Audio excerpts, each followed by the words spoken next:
गुरु महादेव को प्रणाम करता हूँ। सारे दीदी को मेरा प्रणाम एवं उपस्थित सभी श्रेष्ठाओं को मेरा प्रणाम। आज नागपुर में हम लोग श्री गुरु की संगोष्ठी में उपस्थित हुए हैं। हम लोग भाग्यशाली हैं, आप लोग भी भाग्यशाली हैं कि साहब यहाँ आए हुए हैं, नागपुर में संगोष्ठी किए हुए हैं, महोत्सव किए हुए हैं और आज उन्हीं के द्वारा शुरू किया गया ये जो शिव गुरु चर्चा है उसको आगे बढ़ाने का हम सभी लोग एक सफल प्रयास कर रहे हैं। नागपुर, अभी मैंने सुना उद्घोषक बोल रहे थे कि ये नाग नदी के नाम पर इसका नाम नागपुर पड़ा। नाग समझते ही हैं किसका आभूषण है, बताने की जरूरत है नहीं। महादेव का आभूषण है नाग, हमारे गुरु का आभूषण है नाग। महादेव के बारे में किसी को बताने की जरूरत नहीं होती। नागपुर नाम से ही स्पष्ट है कि महादेव के आभूषण के रूप में है। अभी कुछ एक गुरुवाना भी चर्चा कर रहे थे, जैसे नाग मंदिर पे जाता है तो आप लावा खाता है, दूध खाता है। फोटो बिल्कुल सही बता रही थी। है तो दुष्प्रवृत्ति का नाग, लेकिन जब महादेव के पास जाता है तो पूजा जाता है। साहब से भी एक पत्रकार ने बक्सर के महोत्सव के बाद पूछा था क्वेश्चन, तो साहब ने यही जवाब दिया था। पत्रकार ने पूछा था कि आपकी लोकप्रियता का राज क्या है।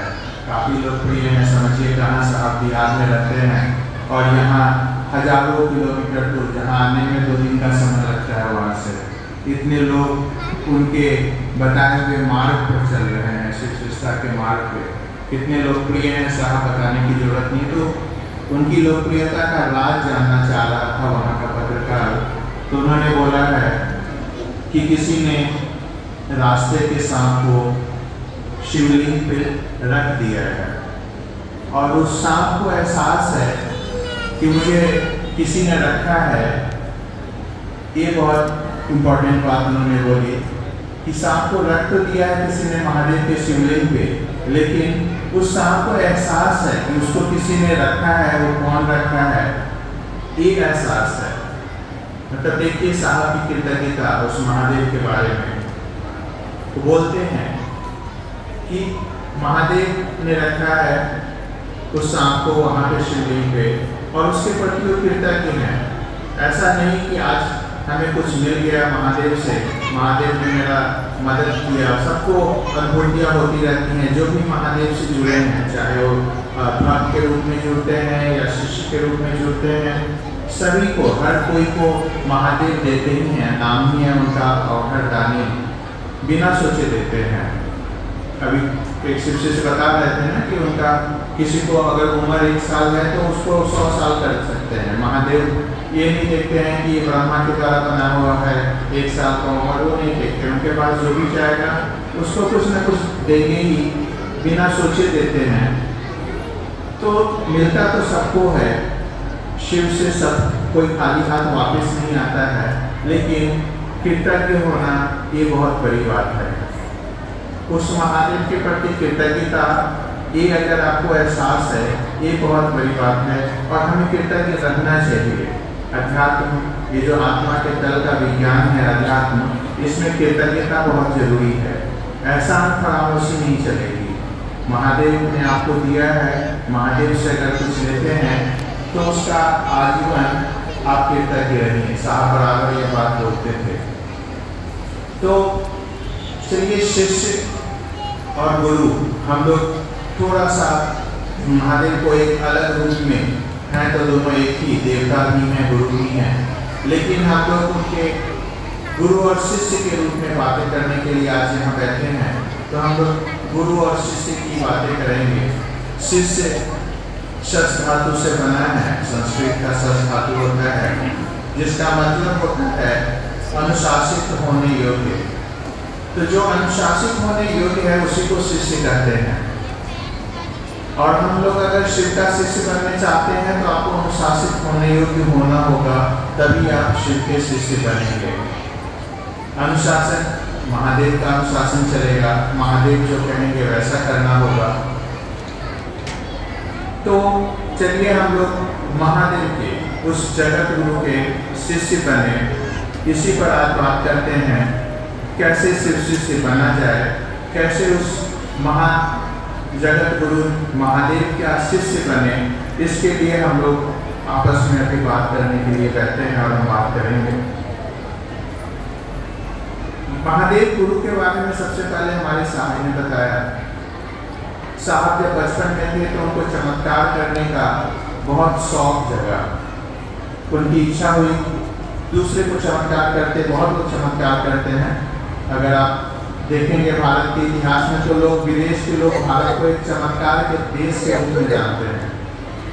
अंग्रेजों ने लिखा है कि ये चमत्कारिक देश है, जादू टोने का देश है भारत। तो समझिए लोग बाहर के विदेशों में जादू टोना के देश के बारे में हम लोगों के देश को जानते हैं। तो जहाँ जादू टोना इतना होता है तो साहब का भी मन किया। जैसे यहाँ पे कोई क्रिकेट खेलता है तो हर बच्चे को क्रिकेट खेलने का मन कर जाता है। गली गली में लोग क्रिकेट खेलना शुरू करते हैं और करते ही हैं, क्योंकि इस देश में हर कोई क्रिकेटर ही बनना चाहता है। तो वैसे ही पहले, आज तो कुछ कम हो गया है जादू टोना, पहले लोग जादू टोना बहुत किया करते थे। साहब का भी मन हुआ कि हम भी जादू टोना सीखें, और इसी सीखने के क्रम में उन्होंने शुरुआत की। बचपन से बहुत से गुरुओं के पास गए, बहुत से तांत्रिकों के पास गए, जो हाथ में फूल लिया उससे कुछ बना दिया, पैसा बना दिया, पैसे से फूल बना दिया, या बहुत कुछ हो गया। तो उस सीखने के क्रम में वो एक गुरु दूसरे गुरु, बहुत से तांत्रिकों के पास गए, बहुत से गुरुओं के पास गए, लेकिन किसी ने उनको चमत्कार नहीं सिखाया। सब जगह श्मशान साधना भी उन्होंने की, 15 साल तक श्मशान की साधना की। बहुत सारे उन्होंने लिखते हैं, उनकी डायरी है मेरे पास 1975-74, उसमें उन्होंने लिखा है कि चमत्कार के लिए इधर गए, वहाँ गए, कुछ मंत्र सब भी किसी ने बता दिया, वो भी उन्होंने उस डायरी में लिखा है। लेकिन उससे उनसे उनको चमत्कार का ज्ञान नहीं मिल पाया। फिर उन्होंने आरा के श्मशान में 1975 में महादेव को देवता समझकर गुरु माना, और उसके बाद उन्होंने देखा कि चमत्कार होने, उनको ज्ञान आ रहा है कि चमत्कार कैसे किया जाता है, और फिर चमत्कार करने का जो सिलसिला चला वो काफ़ी दिनों तक चला। आप लोगों में से बहुत हैं जो उनके द्वारा किए गए चमत्कार को सामने से देखा होगा कि कैसे उनके घर में शिवलिंग होता है, आप बैठते हैं, बहुत सारे बेलपत्र अपने आप आ जाते हैं उस शिवलिंग के पास, या चावल का दाना बिछता है और उस पर कोई भी क्वेश्चन आप करते हैं तो उस पर उसका आंसर लिखा हुआ लिखित रूप में आ जाता है। बहुत से लोगों ने साक्षात इसका प्रमाण देखा होगा कि साहब फिर चमत्कार करना शुरू कर देते हैं। तो शिवजी से बनने के बाद उनको चमत्कार आना शुरू हो गया। तब जाकर उन्हें लगा कि ये जो हम महादेव समझ के, ये महादेव को देवता समझ के जो उन्होंने गुरु माना था वो सही में गुरु है, और गुरु ही नहीं महागुरु है, जगत गुरु है। और वहाँ पे कोई उनको धोखा नहीं मिला। उन्होंने जो शर्तें रखी थी उसी शर्त के अनुरूप महादेव ने उनको सिखाया, चमत्कार करना सिखाया, और उसके बाद से उन्होंने लोगों को बोलना शुरू किया कि महादेव गुरु हैं। ये सिलसिला चलता रहा, महादेव गुरु है, उन्होंने बोलना सिखाया। पहले वो लोगों को मंत्र का जप सिखाते थे, नमः शिवाय करना सिखाते थे, बहुत सारी सिद्धियाँ सिखाते थे कि ऐसे कर सकते हैं, वैसे कर सकते हैं। उसी में 1983 में एक संवाद आया साहब के पास, महादेव खुद बोले कि जो करते हो वो दूसरे को करने को कहो। इसके बाद से उन्होंने द्वितीय सूत्र शुरू किया कि सभी को, जो भी शिव शिष्य हैं, शिव गुरु की चर्चा करें और दूसरे लोगों को शिव गुरु से जोड़ें। ये संवाद, ये जो दूसरा सूत्र है उसके बाद से शुरू हुआ, और फिर उनको सारा ज्ञान, जो भी धरती का ज्ञान होता है, लौकिक और अलौकिक, सारा पता चल गया।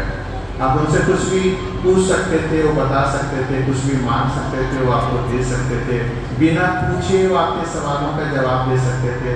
अभी तो बहुत लोग पूछते हैं तब आपके बहुत जगह से सवाल गुरु से क्वेश्चन पूछता है स्टूडेंट क्लास में, तब मास्टर बताता है। साहब ऐसे थे कि आप बिना पूछे अगर आपके मन में सवाल आ गया तो साहब उसका आंसर अपने आप बोल देते थे और आपको आंसर मिल जाता था। हमें लगता है सभी लोगों के साथ ये अनुभूति हुई होगी, जो भी लोग उनसे पटना मिलने जाते होंगे या रांची मिलने जाते होंगे जब वो वहाँ रहते थे, तो लोगों को ऐसा अनुभव मिला। तो समझिए गुरु के बारे में सबसे पहले साहब ने हम लोगों को बताया। इससे पहले भी बहुत सारे शिष्य हुए महादेव के, 120 शिष्यों का नाम आता है इतिहास में, लेकिन महादेव से उन्होंने शिष्य गुरु उन्होंने माना और खुद गुरु हो गए। लोगों को फिर अपने से जोड़ना उन गुरुओं ने शुरू कर दिया। आज भी हम लोग देखते हैं महादेव गुरु हैं, महादेव गुरु से जुड़ने के बदले लोग अपने आप से लोगों को जोड़ना शुरू कर देते हैं, लेकिन साहब ने ऐसा नहीं किया। उन्होंने बोला कि आइए महादेव को अपना गुरु बनाएं। महादेव जगत गुरु हैं, महादेव जन जन के गुरु हैं, और फिर उन्होंने कहा आओ चलें शिव की ओर। तो देखिए यहाँ पे एक बहुत ही अलग बात साहब ने बोली। सबसे पहली बार इनफैक्ट कहा जाए कि उस महादेव के पास जाने का रास्ता साहब ने पहली बार हम लोगों को दी। हम लोग खुश नसीब हैं कि इस धरती पे इस समय हम लोग पैदा हुए जब हम लोग उस परम सत्ता से, उस देवादिदेव महादेव से बहुत आसानी से जुड़ सकते हैं। उस शिव गुरु सत्ता से जुड़ना बहुत आसान हो गया है। पहले के ज़माने में पता ही नहीं था, किसी ने बताया ही नहीं था कि उस महादेव से हम लोग कैसे जुड़े, उनका शिष्य कैसे बने, ये आज तक किसी ने भी नहीं बताया हम लोगों को, साहब को छोड़कर। तो हम लोग इसमें देरी ना करें, थोड़ा भी देरी ना करें, क्योंकि हम लोग के पास समय कम बचा है। महादेव को गुरु माने, इसमें ऐसा नहीं है कि कोई खास व्यक्ति ही महादेव के गुरु बन सकते हैं। दूसरे देवताओं में ऐसा होता है कि कहा जाता है कि मैं साधुओं को देता हूँ और साधुओं का विनाश करता हूँ, जो साधु पुरुष है उनकी रक्षा करता हूँ, जो राक्षस है उनका विनाश करता हूँ। महादेव के बारे में ऐसा कुछ नहीं है, चाहे आप साधु हों या राक्षस हों, दोनों की एंट्री महादेव के पास है। कभी भी जब भी हैं आप महादेव के शिष्य बन सकते हैं। किसी भी जाति के हैं, किसी भी देश से हैं, किसी भी धर्म से हैं, कुछ भी पहनते हैं, कुछ भी खाते हैं। यहाँ पे खाने पाने की कोई वर्जना नहीं है, कोई नियम कानून नहीं है, बस आपको महादेव से जुड़ जाना है, 3 सूत्र का पालन करना है। 3 सूत्र आप सभी लोगों को पता ही है कि शिव आप मेरे गुरु हैं, मैं आपका शिष्य हूँ, उस शिष्य पर दया करते, पहला सूत्र है। दूसरों के साथ शिव गुरु की चर्चा करनी है, ये दूसरा सूत्र है। और तीसरा सूत्र नमः शिवाय से अपने गुरु को प्रणाम करना है, रुद्राक्ष की माला पे या हाथ की माला पे 108 बार करनी है। बहुत ही आसान सूत्र है। तो इस 3 सूत्र को कोई भी आदमी कर सकता है, कभी भी कर सकता है, जब भी आपके काम खत्म हो जाए, सोने के समय कर सकते हैं, जगने के समय, कभी भी किसी भी समय किया जा सकता है। और लोगों को समझाने का प्रयास तो हम लोग कर ही सकते हैं, क्योंकि जब हम दूसरे को समझाने का प्रयास करेंगे तो मेरा मन समझने लगता है कि हम भी शिव मेरे गुरु हैं, और फिर यही समझ एक भाव पैदा कर देती है।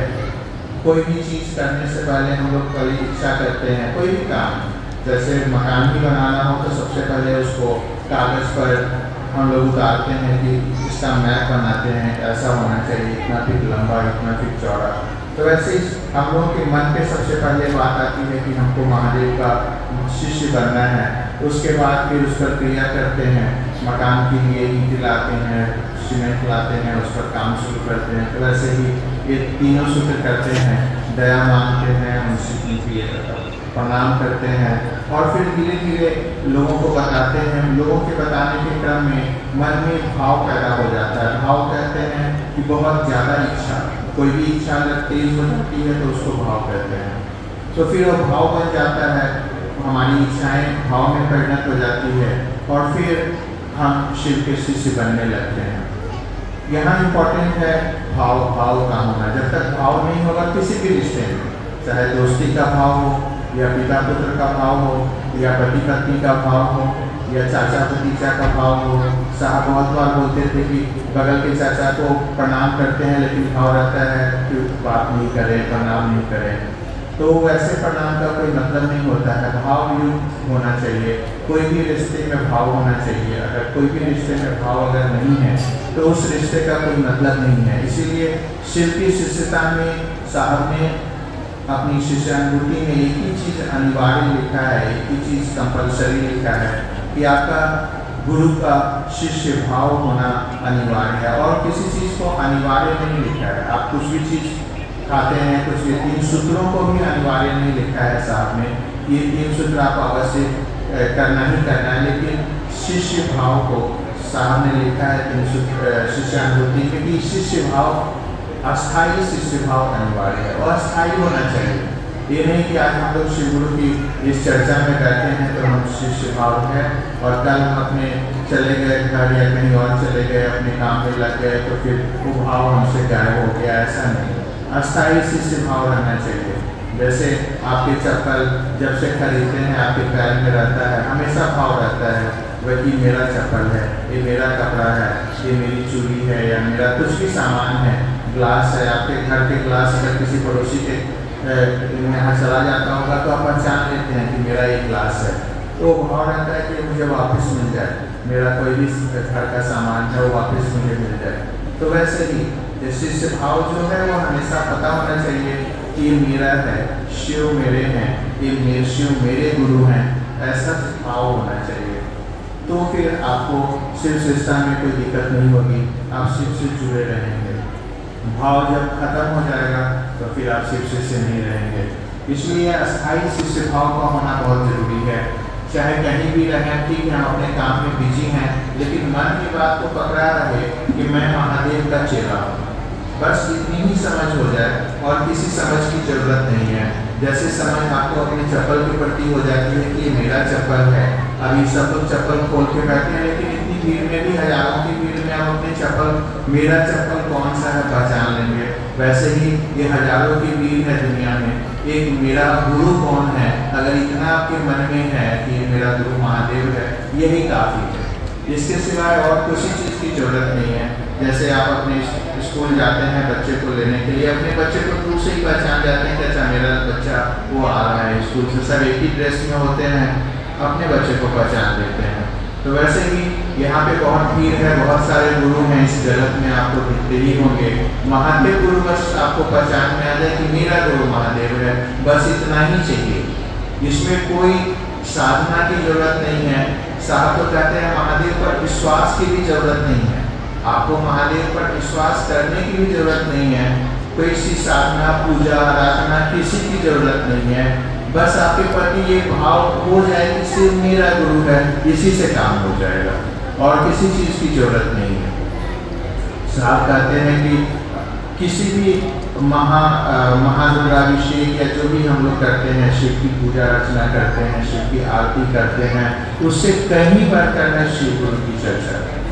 महारुद्राभिषेक में भी हम लोग रुद्र महादेव का अभिषेक करते हैं, उनकी बड़ाई करते हैं कि आप ऐसे हैं, आप जब महादेव हैं, सभी देवताओं के देवता हैं, आप अपने सब लोगों की रक्षा करने वाले हैं। अभी हम लोग वही करते हैं, अपने महादेव की बड़ाई ही करते हैं कि मेरे महादेव पूरे जगत का गुरु है।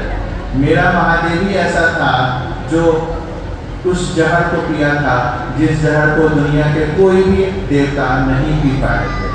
अगर दुनिया के कोई भी देवता नहीं पी पाए थे, महादेव नहीं रहते, तो फिर जो समुद्र मंथन से जहर निकला था वो फिर अगर रह जाता तो धरती का विनाश ही हो जाता है, धरती बचती ही नहीं, त्राहिमाम मच जाता। सारे देवता त्राहिमाम कर रहे थे, किसी को इतनी हिम्मत नहीं थी कि समुद्र मंथन से जो जहर निकला उसको पी सके। तो इस दुनिया को बचाने वाले केवल महादेव हैं। हमारे महादेव कितने करुणा के अवतार हैं, कहा ही है कर्पूर गौरम करुणा अवतारण। तो हम लोग शिव गुरु चर्चा में यही तो करते हैं, अपने महादेव की बड़ाई करते हैं।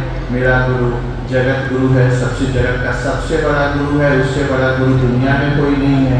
मेरा गुरु महादेव है, सभी देवताओं का देवता है, सबसे बड़ा देवता है। देवताएं बहुत हैं, लाखों देवताएं हैं हमारे धर्म में, हमारी संस्कृति में, लेकिन सबसे बड़ा देवता वही है। कैसे हमारे मंत्री, बहुत सारे मंत्री होते हैं, लेकिन प्रधानमंत्री बस एक ही होता है देश का, तो हम लोग वही है।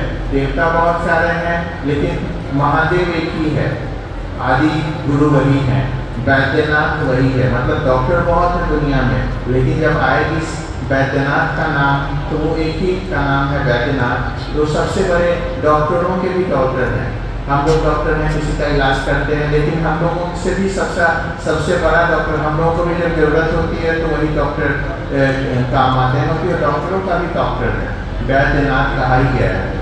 तो नाम किसी को ऐसे नहीं दिया गया है, वो सभी चीज़ों में टॉप पे है। तो भाई समझिए कि जो आदमी सभी चीज़ों में टॉप पे है, उससे एक रिश्ता बना लेने में क्या दिक्कत है। हमें कुछ भी होगा, हमें ज़रूरत पड़ेगी किसी चीज़ की तो दे देगा, अवसर दानी है, जो भी मांगेंगे दे देगा, बीमार पड़ेंगे वो हमारा इलाज कर देगा। अभी एक गुरु भाई बता रहे थे कि किसी गुरुवन्ना को बुखार हो गया था और कैसे उनका बुखार ठीक हो गया। तो क्योंकि वो वैद्यनाथ है, वो महादेव गुरु भी है, वो ज्ञान भी लेती है, किताब का ज्ञान भी मिल जाता है और उसका इलाज भी हो जाता है। तो वैसे आदमी से हम क्यों ना जुड़े। अगर आप सिंपल से है, मुझसे भी जुड़ना चाहेंगे, क्योंकि पता है कि मैं शिव का शिष्य भी हूँ, डॉक्टर भी हूँ, आपको शिव चर्चा भी सुना सकता हूँ, और अगर बुखार हो जाए तो 2-4 इंजेक्शन भी दे सकता हूँ।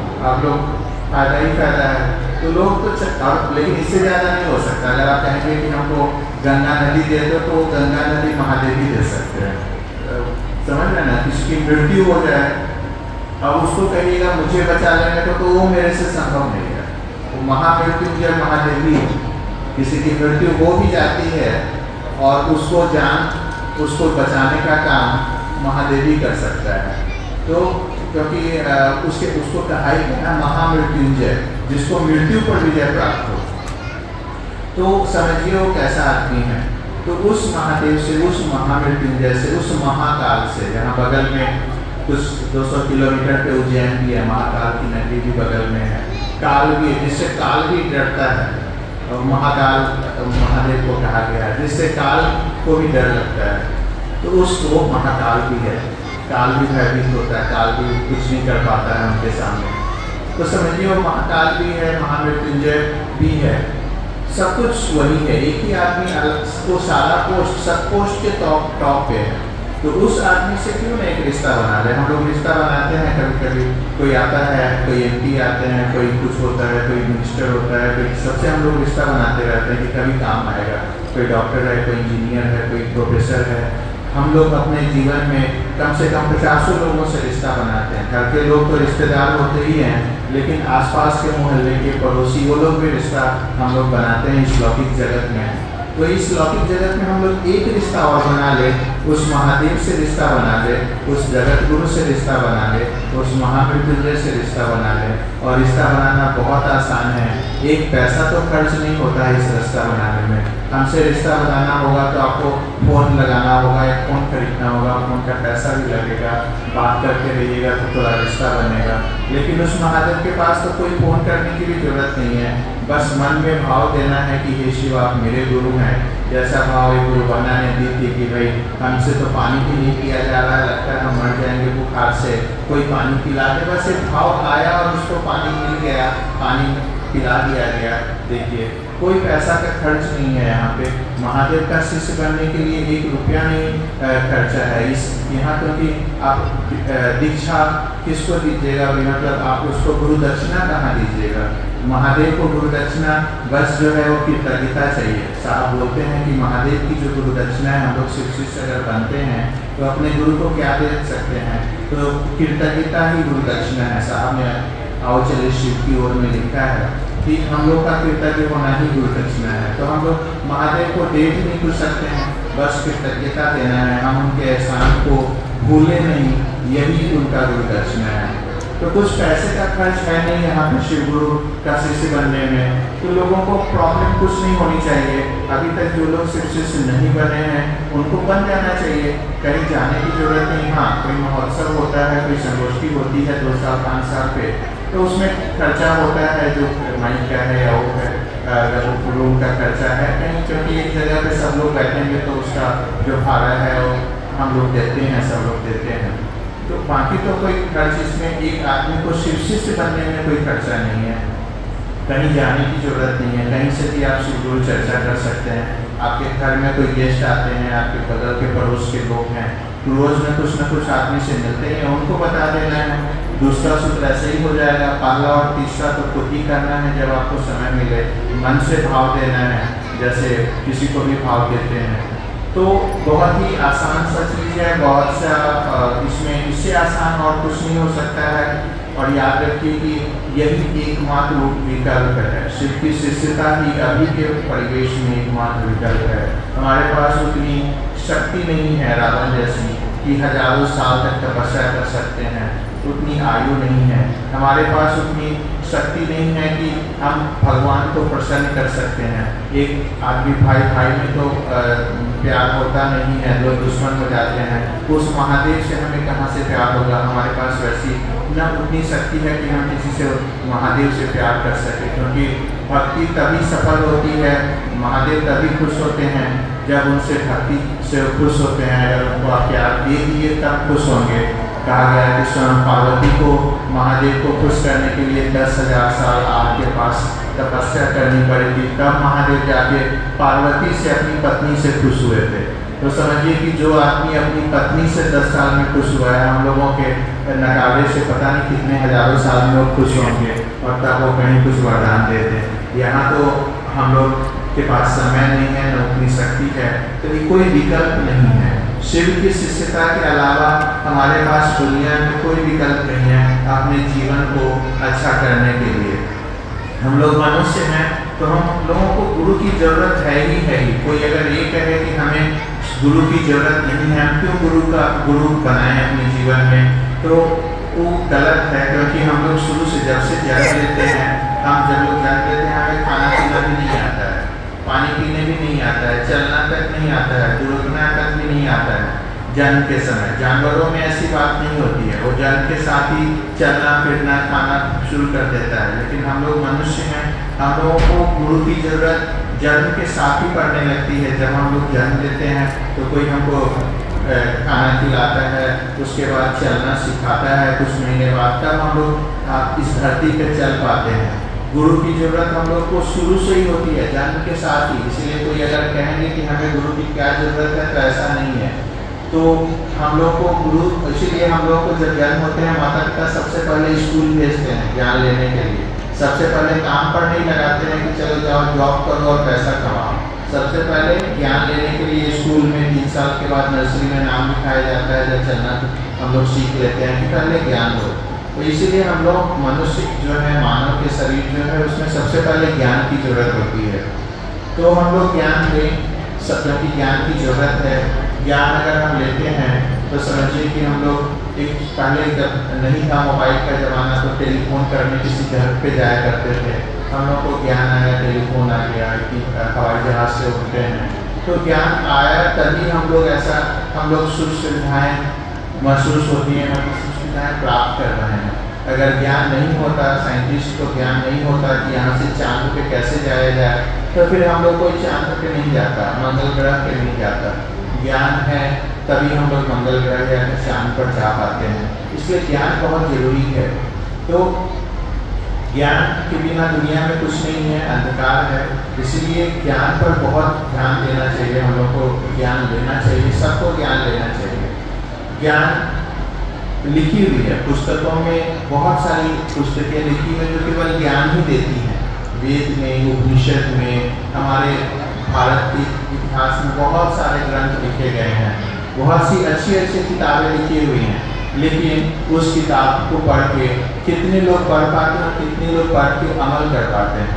ज्ञान तो बहुत से बुद्ध ने भी दी थी, बहुत सारे ज्ञान दी थी कि दूसरों को हिंसा मत करो। लेकिन देखिए यहाँ पे हर शहर में हिंसाएं होती हैं, हर जगह पे हमारे वेद में लिखता है, वेदों में लिखा गया है हिंसा नहीं करना चाहिए, लेकिन हिंसा कहाँ खत्म हो रही है। ज्ञान तो बहुत किताबों में लिखी है, रामचरितमानस में भी ज्ञान लिखा हुआ है। अभी कुछ वक्ता बोल रहे थे कि गुरु शंकर रूपिणम तुम त्रिभुवन गुरु वेद बखाना, ये रामचरितमानस की ही लाइन है। लेकिन रामचरितमानस पढ़ने के बाद कितने लोगों ने शिव को अपना गुरु माना?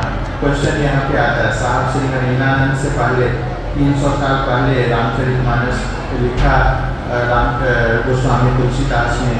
रामायण की रचना हुई वाल्मीकि जी ने की थी हजारों साल पहले। लेकिन उस रामचरितमानस को पढ़ के कितने लोगों ने महादेव को अपना गुरु बनाया? किसी ने तो अपना गुरु बनाया नहीं। तो फिर उस ग्रंथ का पढ़ने से और लिखने से क्या फायदा हुआ? ज्ञान तो लिखा हुआ है उस किताब में, लेकिन उसका कोई फायदा नहीं हुआ। हर तंबाकू के दुकान पे लिखा होता है तंबाकू से कैंसर होता है, लेकिन जब हम तंबाकू खरीदने जाते हैं उस ज्ञान को कहाँ पढ़ते हैं? सिगरेट के ऊपर लिखा होता है जिससे कैंसर होता है या जानलेवा होता है, लेकिन फिर भी हम लोग उसी दुकान उसी पैकेट में से सिगरेट को निकालते हैं और पीना शुरू कर देते हैं। तो ज्ञान तो लिखा हुआ है हर चीज़ पे, लेकिन उसको अब बोध कहाँ है? हमें उसका बोध तो है नहीं, फिर उस ज्ञान का फायदा क्या होगा? तो शिव गुरु जो है वो बोधात्मक ज्ञान देते हैं। शिष्यानुभूति में साहब ने लिखा है कि शिव गुरु जो है वो बोधात्मक ज्ञान देते हैं। आपको बोध हो जाएगा कि करंट कैसा होता है। यहाँ बिजली की तार आ रही है लेकिन नंगी नहीं है, अगर हम उसको छू देंगे तो करंट कैसा मारता है, करंट को फील हो जाएगा।